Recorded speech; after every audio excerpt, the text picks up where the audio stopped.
Have you ever wondered why the quiet pivot happening right now between Washington and Beijing could fundamentally change the way we look at every single investment decision you make, from bonds to your tech portfolio? It really could. It's not just another trade skirmish we're observing. Not at all. This feels like a massive recalibration. Look at the ground shifting under our feet. Exactly. We're watching the tectonic plates of global economic power shift.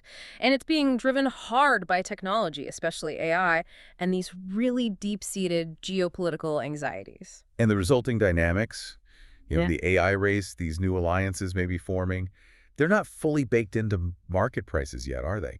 Not even close, in my view. The markets are still kind of catching up to how deep these changes run. Things are happening that just aren't priced in. That's exactly why we're taking this deep look today. Our mission, really, is to synthesize the expert analysis on these incredibly complex, shifting global dynamics. Yeah, try and connect the dots. Exactly. We want to trace the lines from that technological supremacy race, focusing a lot on AI, naturally right through to the subtle but potentially explosive geopolitical and macro investment trends that, frankly, most headlines are completely missing. We're trying to give you, listener, a shortcut, a way to quickly grasp what really matters for, well, the next decade at least. Before we dive deeper, don't forget to hit that subscribe button and support this channel.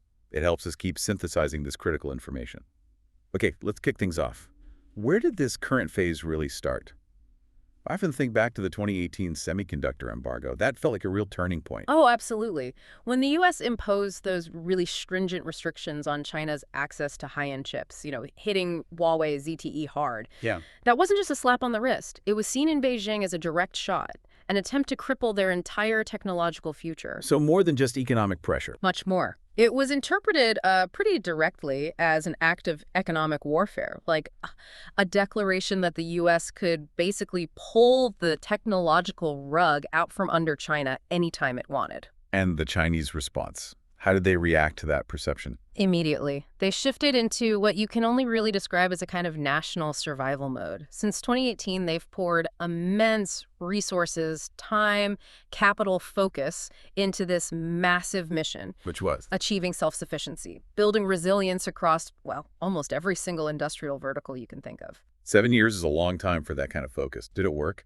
According to most accounts, inside the Chinese leadership, yeah, they consider it largely successful.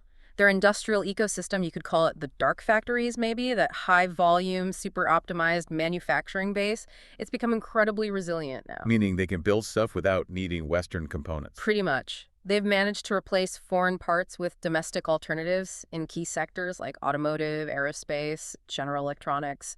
It's quite remarkable, actually. But not everything, right? There must still be gaps. Oh, sure. The one major exception is that tiny, razor-thin slice at the very, very top. The most advanced, highest-end chips.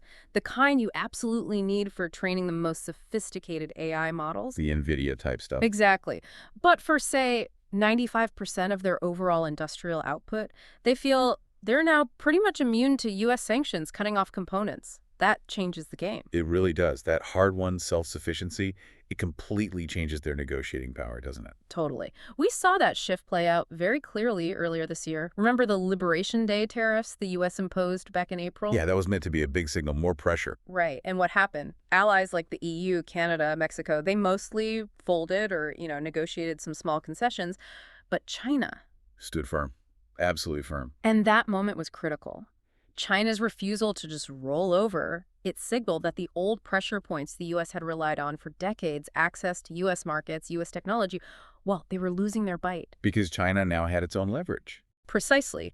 Because China had developed this powerful counter-leverage, their pocket ace, you might call it, and it's centered entirely on these critical resources, rare earths and magnets. Okay, rare earths. We hear that term thrown around a lot, but for a lot of people, myself included, sometimes it sounds a bit abstract.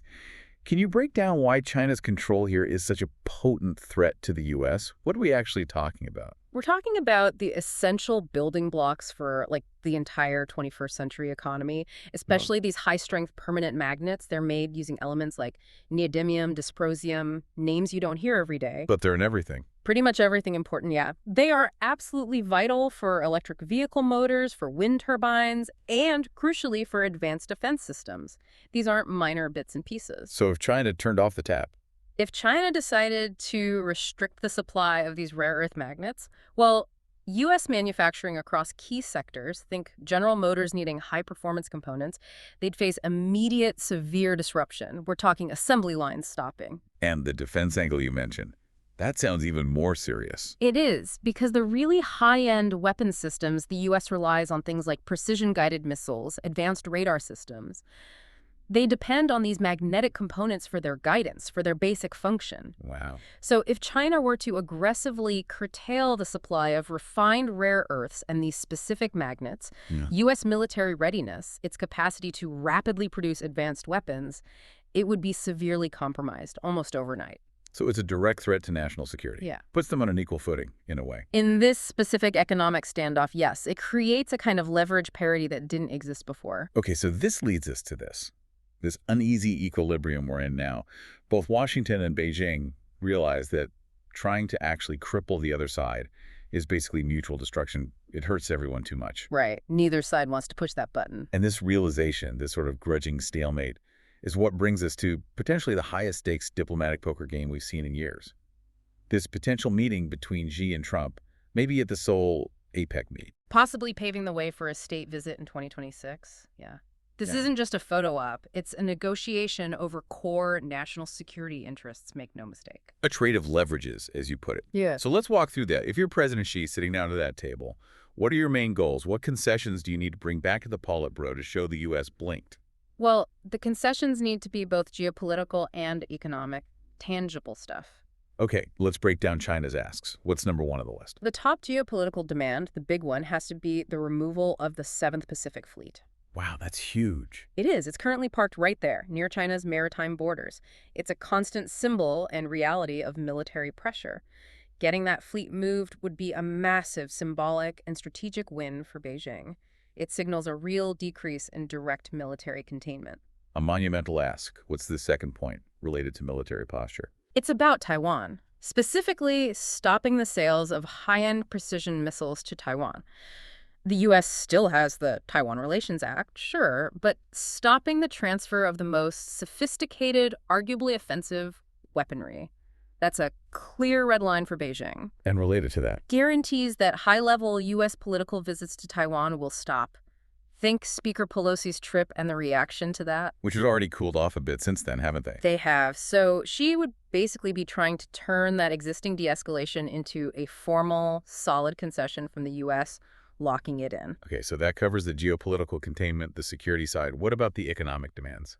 Economically, they definitely want sanctions lightened, especially on that advanced semiconductor sector, which still hurts them despite all the self-sufficiency work. But maybe the easiest, quickest win for both sides politically, it could be around the fentanyl tariff. Explain that one. The U.S. put a 20% tariff on various Chinese imports, linking it to the fentanyl trade, basically accusing China of not controlling the export of the precursor chemicals needed to make it. Now, if China can show convincingly, with verifiable proof, that they are getting better control over those precursor chemicals, well, then the U.S. could remove that specific 20% tariff. Which gives President Trump a political win back home. I'm solving the fentanyl crisis, Yeah. while giving China a tangible economic concession. Yeah. A neat little trade. Exactly. It's face-saving and economically beneficial for both, potentially. Okay, makes sense. Now let's flip the script. What does the U.S., specifically maybe a President Trump, need from China in return for potentially giving ground on the 7th Fleet or Taiwan missiles? Trump needs a win. A clean, visible political win that plays really well to his domestic base. And honestly, the easiest, most obvious victory is centered around that whole TikTok drama. Right, he kind of painted himself into a corner there, didn't he? Threatening to shut it down or force a sale? He did, and if he actually followed through on a shutdown, he risks ticking off millions of younger U.S. voters who use the app constantly, not ideal politically. But our analysis suggests that giving ground on TikTok is actually surprisingly easy for President Xi. That feels counterintuitive, given China's focus on data and control. Yeah, it does seem odd on the surface, but it boils down to a couple of facts that often get lost in the media frenzy around TikTok. Okay. First, purely financially, TikTok USA is actually less than a quarter of ByteDance's total global revenue. It's important, but it's not the whole company by any means. Huh. Didn't realize it was that low. And second, and this is maybe the crucial point, ByteDance, the parent company, is already majority owned by U.S. venture capital firms. Really, majority U.S. owned. Yeah, people forget that. So from Xi Jinping's perspective, his core focus is on controlling technology and data within China. Whether some American VCs make a profit from making kids watching videos on an app, strategically, it's just not that important to him. So offering Trump a political compromise on TikTok, allowing a sale with certain conditions or maybe specific data restrictions, it's actually a low-cost bargaining chip for China. Exactly. Low cost for Xi, but potentially high value politically for Trump. It lets Trump claim he tamed TikTok without actually costing China much strategically. That's the kind of leverage trade we might see. A low-cost TikTok concession from China in exchange for potentially high cost asks, like, moving the Seventh Fleet. Yeah. Okay, what else does the U.S. absolutely need besides the political theater around TikTok? Guarantees, ironclad guarantees on the supply of those rare earths and magnets we talked about. That vulnerability is now crystal clear to U.S. planners. Reliable supply is non-negotiable for U.S. manufacturing, for defense. That has to be on the table. Makes sense. Anything else on the U.S. wish list? Well, there's the more aspirational goal. It seems maybe sidelined for now, but it's still a political desire. Getting China to invest heavily in U.S. factories. Ah, the job creation angle, the Made in America narrative. Exactly that. The dream scenario, maybe, was seeing BYD build huge EV plants in Michigan, or Chinese heavy equipment companies setting up shop in Iowa, creating thousands of U.S. jobs. For Trump, cutting a ribbon at a big new Chinese-funded factory. That would be a massive, tangible political win, wouldn't it? Proof the deal delivered for American workers. Huge. That's the kind of concrete evidence he could use to sell any potentially controversial concessions back home. It's all about the domestic political calculation, really. It really is fascinating, isn't it, how domestic politics end up driving these massive global negotiations. Before we move on from U.S.-China, we really have to touch on how this whole relationship is covered in the Western media. You've noted it's often problematic. Yeah, the observation, and it's pretty consistent, is that Western coverage of China tends to be incredibly binary and often, frankly, self-contradictory. How so? You'll read articles, sometimes even in the same newspaper on the same day, arguing that China is either on the verge of imploding, debt crisis, demographic collapse, the whole thing. Right, the China collapse narrative. Or the very next article might warn that China is about to take over the world through unstoppable technological dominance and military expansion. There's very little room for nuance for a balanced middle ground perspective. It's either Dune or global domination. Yeah. A very managed view, as you say.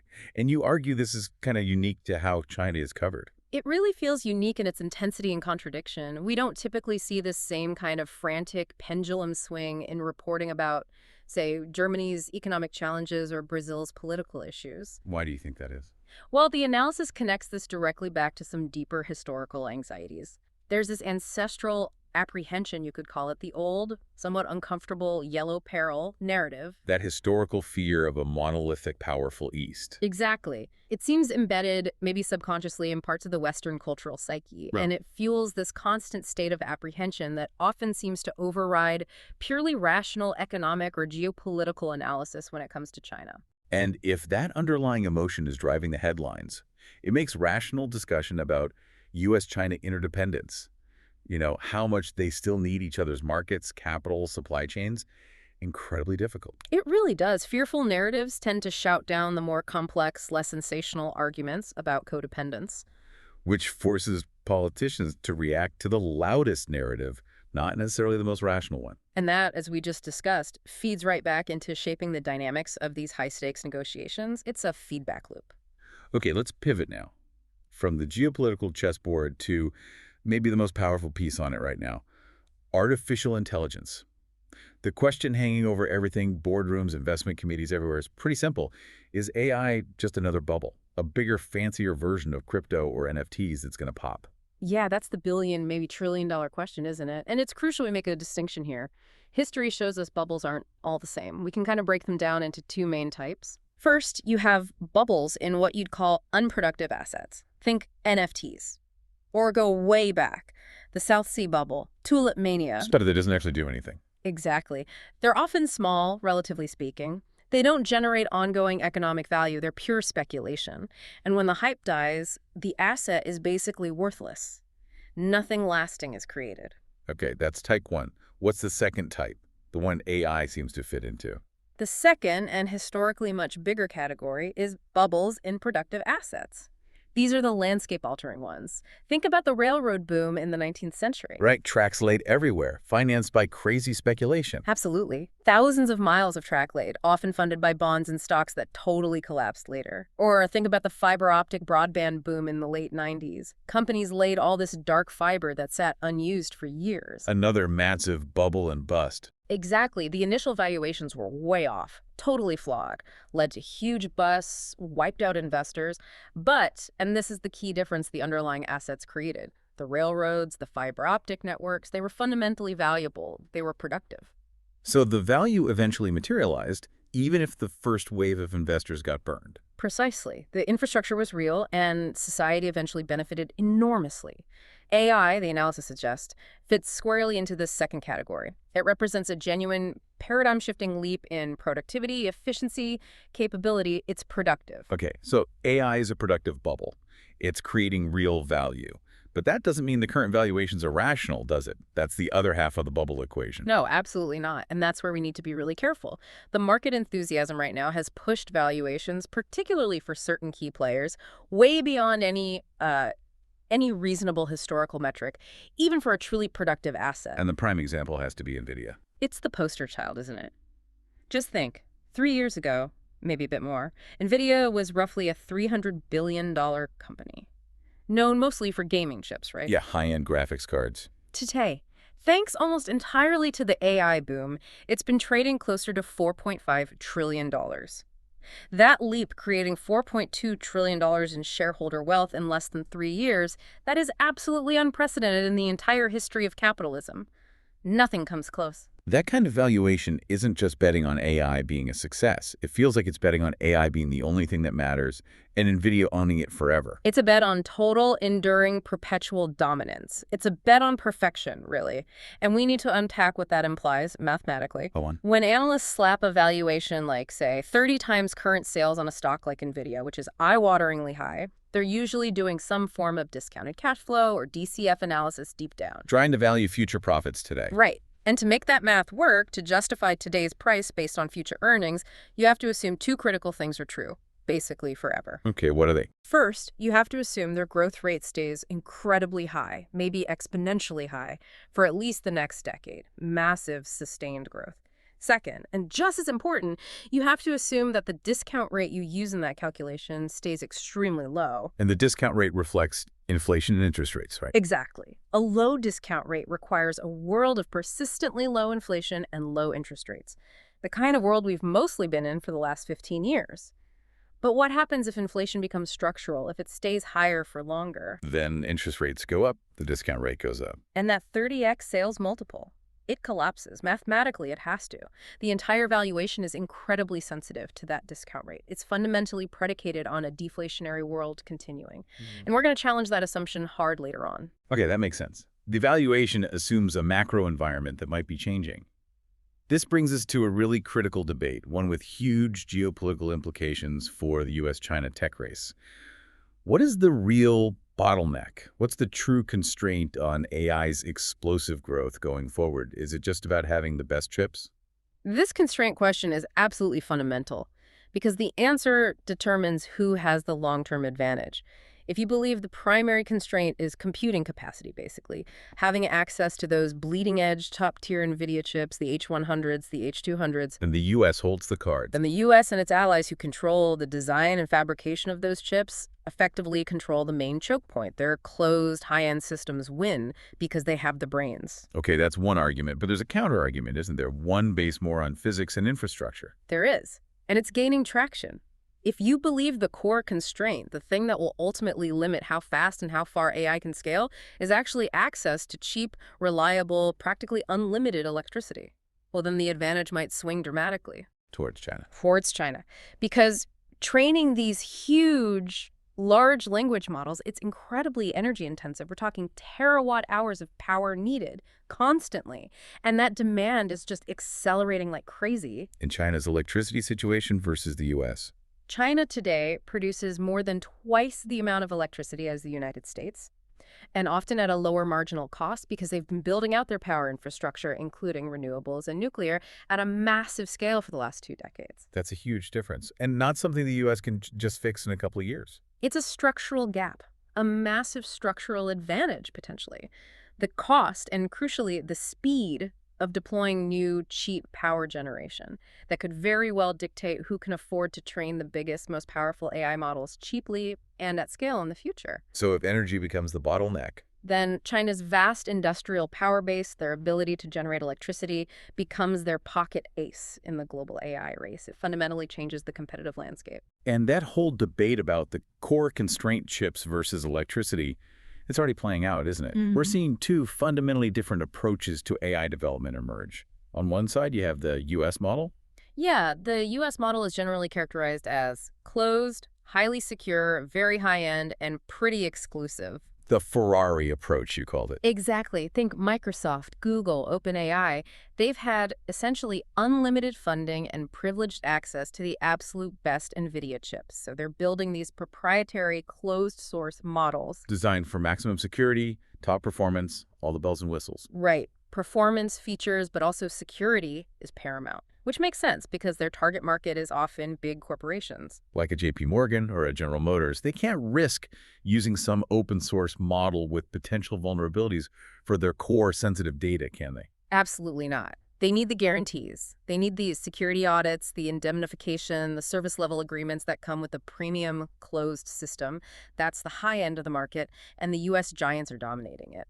Okay, so that's the U.S. Ferrari. What about the other side? The China model seems completely different. Radically different. They're pursuing a much more open-ended strategy, and this was really highlighted by that DeepSeek moment back in January of this year. That felt like a significant event. Right, DeepSeek. Explain what they demonstrated that kind of shook things up. Essentially, DeepSeek showed the world that you could develop and deploy really powerful, highly viable AI solutions without needing the absolute latest, greatest NVIDIA chips, the H100s or H200s, and crucially, without needing the hundreds of billions in funding that the big U.S. players have. How do they manage that? Through clever optimization, smart engineering, harnessing open source collaboration, and critically, by leveraging China's advantage, access to massive amounts of cheap electricity. They proved you could compensate for maybe slightly less powerful hardware with engineering ingenuity and just sheer scale of compute fueled by cheap power. So hang on. There's a huge irony here, isn't there? The closed, arguably more authoritarian society, China, is pushing an open, collaborative model for AI like Linux or Android, while the supposedly open society of the U.S. is building these proprietary, closed systems like Microsoft Windows. How did that work? It's a fascinating paradox, isn't it? But from China's perspective, it's highly tactical. They're using the power of open source, getting thousands of engineers globally, to contribute patches, improvements, build applications on top of their core models to accelerate development incredibly quickly. So they harness the hive mind, basically. They harness the hive mind and they fuel it with their structural electricity advantage. They seem to recognize that maybe they can't win the Formula One race for the absolute fastest, most cutting-edge Ferrari model right now, but they can absolutely dominate the market for affordable, reliable, ubiquitous AI solutions that work everywhere. So if the U.S. model is the sleek, high-performance Ferrari, amazing speed, but maybe needs perfect conditions and lots of maintenance and costs a fortune, then the Chinese model is more like the Toyota Land Cruiser of AI. That's a great analogy, the Land Cruiser. It's incredibly robust, it's reliable, it works anywhere, even on rough terrain or with bad fuel. It's easy to fix, cost-effective, it just gets the job done. And a market expectation, often, is that one model will just win out everywhere, right? Like Microsoft dominated PCs or Netflix initially dominated streaming. That's the default assumption, the winner-take-all mentality. But the analysis here suggests that's unlikely to happen with AI, precisely because of these cost and infrastructure constraints we've been talking about. Why do you think we'll see regionalism dominate instead of a global monopoly? Because context is everything. Think about the user. If you're a cost-conscious user, maybe a student, a small business owner somewhere, are you going to pay a hefty monthly subscription for the U.S. Ferrari model? Or will you opt for the free, powerful enough, DeepSeek-style Land Cruiser solution? Probably the free one. Probably. Now scale that up. Think about emerging markets, huge swaths of the world. Indonesia, Pakistan, Kenya, much of Latin America. These regions often have challenges. Maybe unreliable power grids, limited internet bandwidth, certainly severe capital constraints. Trying to run a complex, data-hungry, expensive U.S. Ferrari model there seems impractical. Highly impractical. Whereas the robust, free, easily adaptable Chinese Land Cruiser model, the one designed to run efficiently, maybe even locally, leveraging local engineering talent to adapt it, that becomes the overwhelmingly preferred logical choice in those vast markets. So we're not heading towards one global AI winner. We're heading towards a world with different dominant models in different regions. That seems much more likely. A bifurcation, or maybe even a multipolar world of AI based on economic realities and infrastructure compatibility, not one global standard. And that regionalization that obviously has massive implications for global trade, data flows, standards, a whole other can of worms. Huge implications. It complicates everything beautifully. Let's shift gears slightly to the immediate impact, the tangible effects of AI on the labor market right now. We're already hearing stories, seeing evidence of AI reducing the need for certain types of jobs, right? Especially the entry-level grunt work roles. Oh, definitely. That's where the friction is most visible right now. Think about junior analysts at consulting firms, first-year associates at law firms, entry-level roles in investment banks.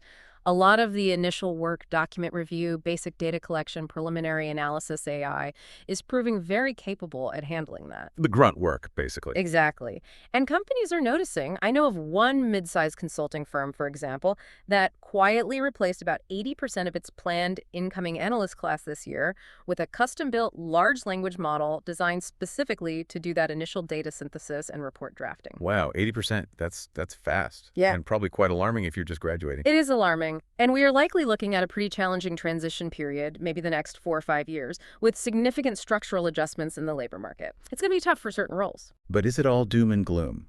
History usually shows technology creates new jobs too, right?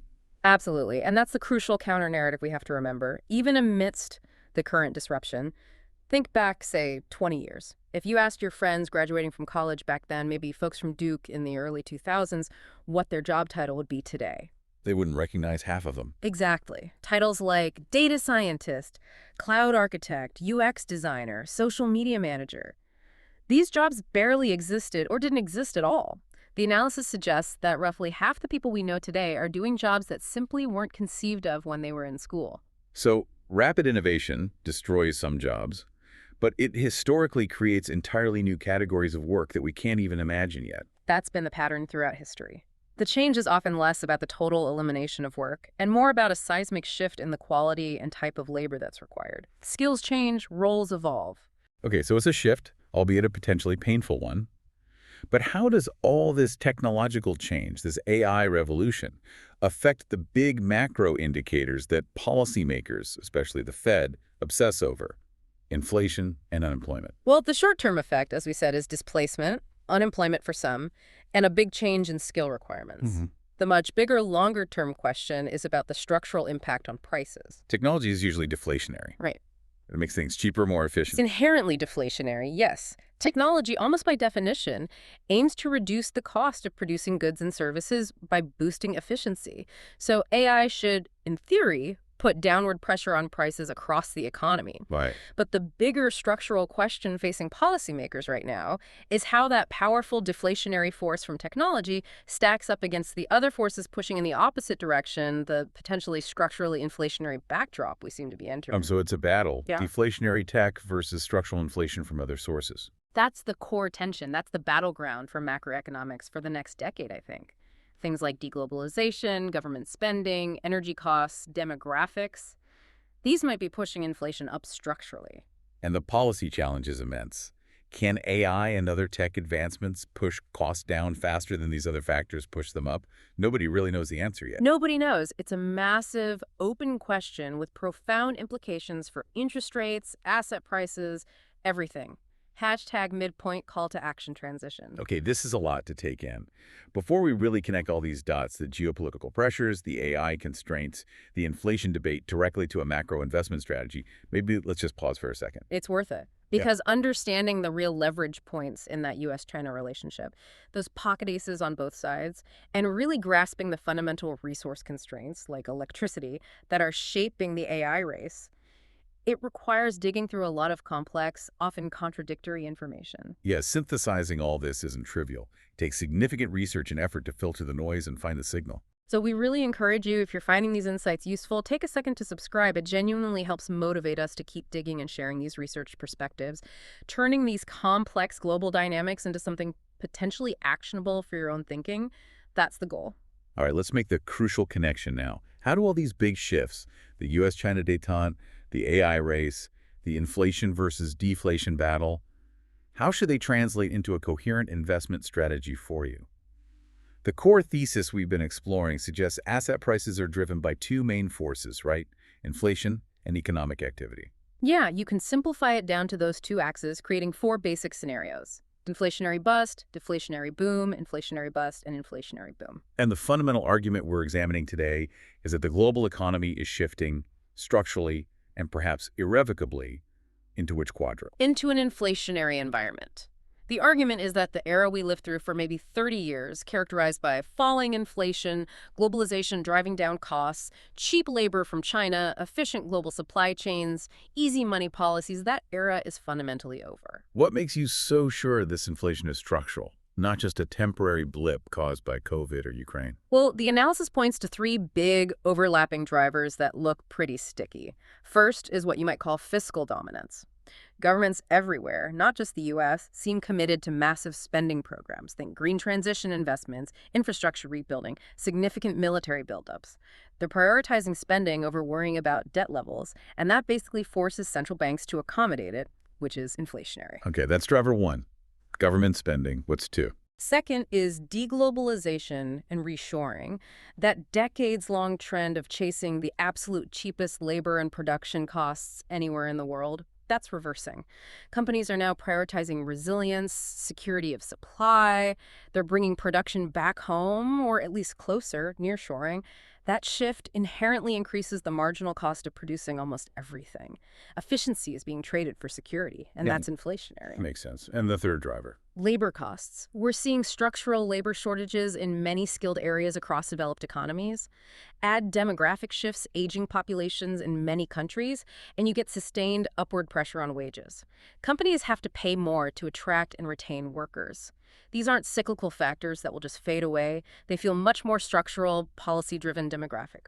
Put them together, and it points towards inflation being stickier and structurally higher for the foreseeable future. Okay, let's accept that premise for a moment. Structural inflation is the new reality. What does that immediately imply for investment strategy? Specifically, what does it mean for assets like, say, NVIDIA, trading at that incredibly high 30 times sales multiple we discussed? It means buying that kind of highly expensive tech stock becomes exceptionally risky. Why? Because, as we broke down earlier, its valuation is mathematically premised on the continuation of a deflationary environment, low inflation, low rates. Because future earnings are worth less today if inflation and interest rates are high. Exactly. As inflation rises, interest rates eventually have to follow. The discount rate used in those DCF models goes up, and stocks promising huge profits 10 or 15 years down the road lose a massive chunk of their present value almost overnight. It's just math. So if you believe in structural inflation, the strategic pivot has to be away from those long-duration growth assets. Towards what?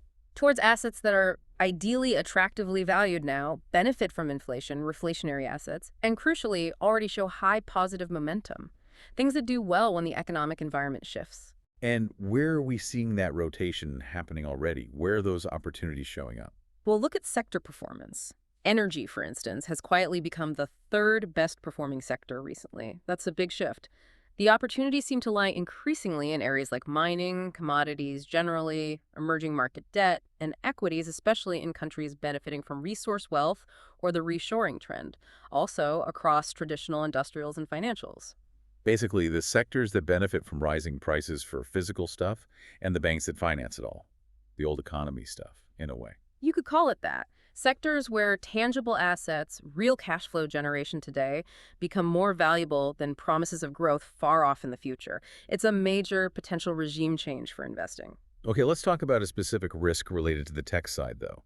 This high correlation we've seen between NVIDIA as the AI leader and the crypto market. What's the danger there? The danger is systemic, and it feels dramatically underappreciated or underpriced by the market right now. The correlation is extremely tight. When NVIDIA rallies hard, Bitcoin and the broader crypto complex tend to rally too. When NVIDIA sells off, crypto often follows. So they're moving together. What makes that a systemic risk? It's the sheer scale, combined with the historical volatility of both. Let's just look at NVIDIA first. It's a phenomenal company, no question. But it has a documented history going back years of experiencing 75% or even greater peak-to-trough drawdowns roughly every 5 years, whenever the underlying boom driving it, whether it was gaming demand or crypto mining boom, started to fade. 75% drops. That's huge. Massive. Now, apply that historical precedent to today. A 75% drop from its recent peak would wipe out over $3 trillion in market capitalization from NVIDIA alone. $3 trillion. It's larger than the entire GDP of the UK or France. Just from one stock. Just from one stock. Now, couple that with the cryptocurrency market. It's grown into roughly a $4 trillion asset class globally. It's also notoriously volatile, prone to 75–80% corrections every 3 to 5 years like clockwork. And crucially, it's also highly correlated with the NASDAQ and heavily leveraged through futures, options, various derivative products, leveraged ETFs. You name it. So if both NVIDIA and crypto experience one of their historically normal 75% corrections around the same time, which is plausible given their high correlation, you could realistically see $6 to $7 trillion in perceived wealth destruction happening, potentially over a very short period, maybe weeks or a few months. $6 to $7 trillion vanishing. Vanishing, and the velocity of that destruction, amplified by margin, calls forcing liquidations, cascading derivative blowups. Yeah. It could send shockwaves through the entire global financial system in ways that, honestly, we probably haven't adequately modeled or prepared for at this kind of scale. It's a tail risk, maybe, but a potentially devastating one. Okay, that's sobering. Let's shift focus now to what you've identified as maybe the biggest, most important macro trend that the markets are almost completely not pricing in right now. Something that could reshape global trade for the next decade or more. Yes. This feels like the truly unpriced megatrend. It revolves around the potential integration, economic integration, primarily of a China-Russia-India axis. China, Russia, India. That sounds ambitious given the history, especially between China and India. It is ambitious, and the political hurdles are significant, no doubt. But the potential economic synergy is just incredibly powerful. It hinges specifically on the prospect, maybe a long shot, but possible, of China and India managing to repair their relationship, which has been deeply strained for decades. Potentially with Russia acting as a kind of mediator or facilitator. Okay, assume for a moment they manage to overcome the political friction. What are the economic components that make this axis so potentially potent? It's like a perfect industrial jigsaw puzzle falling into place. You have Russia offering arguably the world's cheapest and most abundant commodities: oil, gas, metals, fertilizers, grain, everything you need to build and fuel an economy. Okay, cheap resources from Russia.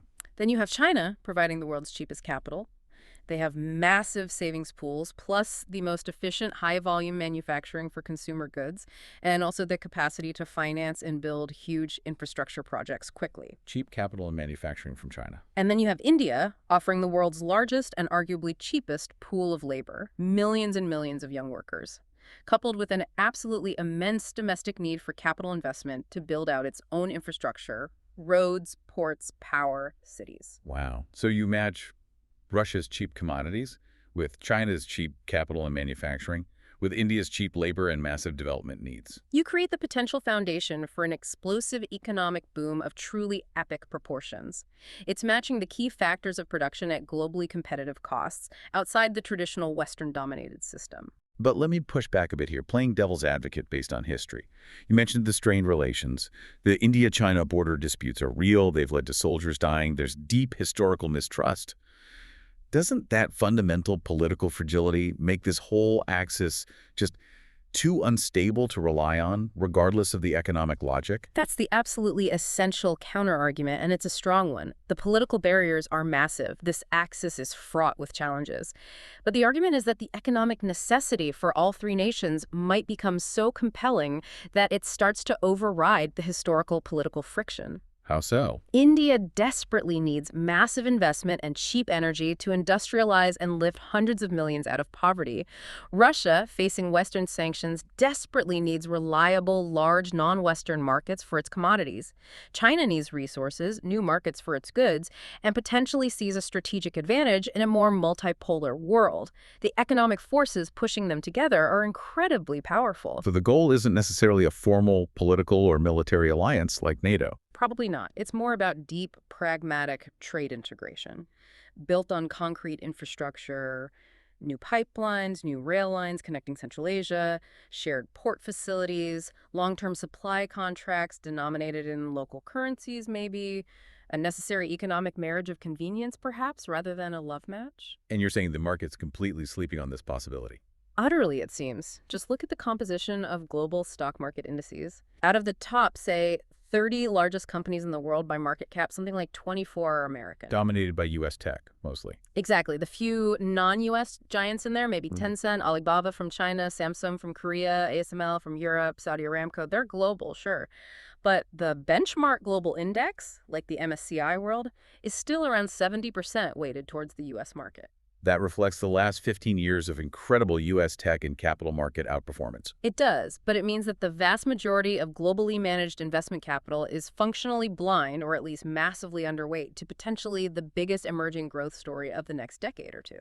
Because only a tiny fraction of those top global companies would directly benefit from this China-Russia-India integration boom. Precisely. If the center of global economic gravity starts to shift, even partially, towards this new axis and axis trading increasingly in yuan, rubles, rupees, leveraging non-Western financial systems, then investors who are solely focused on the S&P 500 or the NASDAQ are going to completely miss that growth. Especially growth in areas like emerging market industrials, materials companies, infrastructure developers, maybe specialized banks facilitating this new trade flow. Exactly those areas. It requires a fundamental rethink of global asset allocation if this scenario starts to play out even partially. It's a potentially massive, unpriced shift. Okay, let's circle back to something fundamental that underpins any growth, whether it's AI or this potential new trade axis, energy. You mentioned the U.S. energy picture is looking a bit concerning. Can you elaborate? Yeah, the situation is tighter than many people realize. U.S. oil production, while high overall, seems to be peaking in key shale areas. The Bakken field in North Dakota, for example, is already down significantly, like 300,000 barrels a day from its peak. And investment in finding and developing new supply. It's been severely constrained for years, partly due to regulations, partly due to the pressure from ESG investors discouraging fossil fuel investment, partly just capital discipline from the companies themselves after past booms and busts. The pipeline of new projects is much smaller than it used to be. And now, on top of that constrained supply, we layer this huge, new, rapidly growing energy demand from AI. Exactly. Those massive data centers needed to train and run the next generation of AI models. They are incredibly power hungry. We're hearing estimates that they could double or even triple electricity demand in certain regions where they're concentrated. It creates a potential energy crunch, specifically for the U.S. if it wants to maintain leadership in AI development. So if you're a U.S. policymaker, looking at this constrained traditional energy supply, plus massive new AI demand, it presents some really unpalatable choices, doesn't it? It really does. The analysis suggests three immediately obvious options, and they all look pretty unsustainable politically or strategically. Okay, lay them out. What's option one? Option one, just let the market work, meaning consumers end up paying much, much higher electricity bills to fund the power needed for the AI boom. Politically, that seems like suicide. Why should the average household see their bills skyrocket to benefit a few tech giants and their shareholders? Very tough sell. Unlikely. Okay, option two. Option two, acknowledge we don't have the power and actively curtail AI development. Tell companies to slow down model training, limit data center construction. But that means essentially ceding technological leadership, probably to China, in what many believe is the defining technology of the 21st century. Also politically impossible, likely. Can't let China win the AI race. Okay, option three. Option three, keep the AI development here, but outsource the energy-intensive part. Build all the massive data centers overseas, maybe in regions with cheaper power, perhaps parts of the Middle East or elsewhere. But that raises huge national security concerns if AI is truly critical infrastructure. Do you want the brains of your future economy hosted in potentially unstable or rival regions? Probably not. So if options 1, 2, and 3 are all basically non-starters, politically or strategically, what's left? What's the viable fourth option for the U.S. to get the massive amount of power needed to compete with China's electricity advantage and, crucially, get it quickly? Speed is the absolute key constraint here. You can't wait 10 or 20 years. Nuclear power is great for baseload, but building new plants takes decades with permitting and construction. Solar and wind are growing fast, but they are intermittent. They don't provide that 247 reliable power needed for massive data centers easily. So the analysis suggests there's really only one proven way to generate massive amounts of cheap, reliable 247 baseload electricity relatively quickly, meaning within the necessary timeline of maybe the next 12 to 36 months. And that solution, politically unpopular as it may be for some, is coal. Burning more coal. Burning more coal, or at least delaying the retirement of existing coal plants significantly. It's the only fuel source that can be scaled up that fast to provide that kind of power on demand. And that underlying structural necessity, that competitive pressure from China's energy advantage in the AI race, that explains the quiet but accelerating political shift we're seeing away from climate change being the absolute #1 priority in energy policy discussions. It seems to be a major factor. It's less about ideology, perhaps, and more about cold, hard competitive necessity. If the U.S. wants to stay in the AI game at the highest level, it needs massive amounts of cheap, reliable power, and it needs it now. Coal is the fastest way to get there in the short term. It's a pragmatic calculation driven by global competition. Okay, that structural energy constraint, the potential return of coal, the broader inflationary pressures, it leads us directly back to portfolio construction. People often talk about gold and crypto as hedges against inflation or currency debasement. If you, as an investor, hold, say, 10% in gold, a meaningful allocation, is that still a sound hedge in this new world we're describing? It might be, but the traditional playbook might be less reliable. In the past, the model was fairly simple. A crisis hits, the Fed cuts rates, pumps liquidity, and that excess liquidity flows into scarce assets like gold and crypto, pushing their prices up. That worked well in a generally deflationary world with low energy costs. But that model breaks down if the Fed's hands are tied, right? Exactly. If policy options become constrained, and the analysis argues that the only thing that truly structurally constrains U.S. monetary and fiscal policy is rising energy prices. Why energy specifically? Because energy feeds into everything. We saw this clearly back in 2022. Inflation was raging, partly due to energy costs. The U.S. had to drain its strategic petroleum reserve, which is now critically low, maybe effectively empty, to artificially suppress oil prices. That gave the Fed the political cover it needed to aggressively raise interest rates without completely crashing the economy. But that tool, the SPR, is basically gone now. It's gone. So next time energy prices spike hard and stay high, the Fed won't have that buffer. Rising energy costs become the direct, hard constraint on their ability to ease policy or keep rates low. It forces hard choices. So if energy is the ultimate constraint, where does that leave investors looking for true diversification in this potentially inflationary, energy-constrained world, if gold and crypto might not work as reliably as before? The analysis strongly suggests that energy itself, owning the producers, the infrastructure, maybe the commodity, directly becomes the true and most essential diversification for a portfolio in this environment. More important than gold or crypto? Arguably, yes.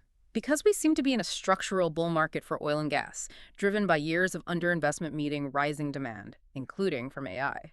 If oil prices break decisively above, say, $85 a barrel and stay there, structurally higher, that single factor poses the biggest risk to almost all other asset classes. How so?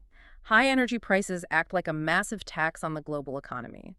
They squeeze consumers, raise input costs for businesses, keep inflation high, and force central banks to keep policy tighter for longer. That's bad for stocks, especially growth stocks, terrible for bonds, and generally negative for risk assets. So if you're worried about a broad market downturn triggered by inflation and high energy costs, then owning energy through energy stocks, ETFs, maybe even futures if you're sophisticated, acts as the most direct and effective hedge. It's the asset most likely to perform well precisely when everything else is struggling due to that core energy constraint. It's the essential diversifier for this potential new regime. Okay, one final area to cover, and it might be the most pervasive and unsettling. The quiet destruction that's been happening in the world's largest asset class. The bond market. This isn't just for big institutions. This affects everyone with a pension or retirement savings. Yes, this is the slow motion crisis that underlies so much else. The global bond market, government debt, corporate debt is the foundation of the financial system. It's the bedrock for pensions, insurance companies, endowments, and individual retirement accounts. And the uncomfortable policy reality is that governments and central banks, implicitly or explicitly, are actively trying to destroy the real value stored in this massive asset class. How are they destroying it? Through inflation, right? Precisely. Inflation is the mechanism. If you hold a long-term government bond that pays you a fixed coupon of, say, 2% per year, but inflation is running structurally higher at 4% or 5% per year, then the real purchasing power of your investment is eroding significantly year after year after year. You're losing money in real terms. And this isn't just a temporary thing. The analysis suggests we are likely only in the early innings of a massive structural, potentially 20-year-long bear market in fixed income. Decades of falling interest rates that boosted bond prices are over. We're likely heading into decades of structurally higher inflation eroding their value. What does that mean, practically speaking, for the average person? For those pension funds that rely on bond returns? It's profoundly challenging. Think about defined benefit pension plans all over the world. They promise specific retirement incomes to millions of workers based on actuarial assumptions that included certain expected returns from their large bond holdings. Assumptions based on the last 30, 40 years of falling rates and decent bond returns. Exactly. But if those returns vanish, or worse, if the principal itself is eroded by inflation year after year, those pension funds face massive shortfalls. They simply cannot meet the liabilities they promise based on the old math. So the trillions of dollars of perceived value locked up in long-duration bonds globally, that value is just melting away. It's melting away in real terms. This ongoing, quiet destruction of fixed income value is fundamentally reshaping the future economic security of pensioners worldwide. And the full consequences haven't really hit home yet. #tag outro. Okay, let's try and quickly tie this all together. A rapid recap of the major insights from this deep dive. We started with the US and China reaching this kind of uneasy truce, each holding pocket aces semiconductors versus rare earths, a fragile balance. Then we saw how the AI revolution, while incredibly powerful, might be constrained not just by the fanciest chips, but more fundamentally by access to cheap, reliable electricity, a huge structural factor. And that constraint is forcing a split in AI development. The high-security, expensive U.S. Ferrari model for big corporations versus the open, robust, cost-effective Chinese Land Cruiser model that's likely to dominate in emerging markets in cost-sensitive areas. Regionalism, not global monopoly. And woven through all this is the huge, potentially unpriced macro trend, the possibility of a China-Russia-India economic axis integrating cheap commodities, cheap capital, and cheap labor. A boom potentially happening largely outside the current U.S.-centric global financial system. All of which points towards a structurally inflationary future, demanding investors pivot away from expensive, long-duration assets that rely on deflation and towards real assets, commodities, and specifically energy, which emerges as the crucial hedge against systemic risk in this new environment. Which leaves us with that final, really provocative question to mull over. What actually happens, politically and socially, when the dust settles and pensioners around the world realize that the trillions of dollars quietly destroyed in the fixed income market, the foundation of their retirement securities simply isn't coming back? When the promises made over decades of work can't actually be fulfilled? That destruction of value in the bond market. It feels like the fundamental, largely unaddressed political and economic challenge of this decade, doesn't it? The repercussions could be immense, and they're still building beneath the surface. Absolutely. That's the cliffhanger, really. So what's your take on these massive power shifts we've discussed? Are you seeing these dynamics play out? Are you adjusting your own thinking or investment strategy to account for this potential China-Russia-India axis? Or are you still betting primarily on continued U.S. tech dominance? We'd love to hear your point of view. And just to be completely clear, the insights and analysis we've explored in this deep dive draw heavily from the thinking and commentary of Mr. Louis-Vincent, particularly from one of his recent podcast interviews. We want to give full credit to his insightful work on these complex topics. Thank you for joining us for this deep dive into global power shifts and what feels like the rising price of progress. We'll see you next time.